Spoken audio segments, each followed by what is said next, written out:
I've been introduced to the Microsoft Surface Kit. Everyone uses their laptop in a different way, especially if you're blind or have low vision. So I use a combination of JAWS, NVDA, as well as Narrator to call out different items on the screen. That's all accessible technology, but they do rely very heavily on shortcuts. Using shortcuts means that you've got to be quite accurate with where things are on the keyboard. So for example, if I'm looking for the number 5, I would count on the top row, second row down, in 1, 2, 3, 4, 5. They are tactile stickers that you can stick onto the keys, and I'm going to stick them onto the ones that I use the most. And they're not Braille based. There's a fundamental misunderstanding that most people will read Braille. I think it's 1 in 10 people with vision loss can actually read Braille and use it. Because I have a little bit of light perception, the LED lights on the keyboard are quite useful for me.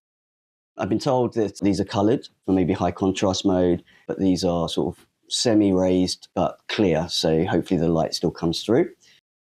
This is amazing. They don't feel like they're going to come off.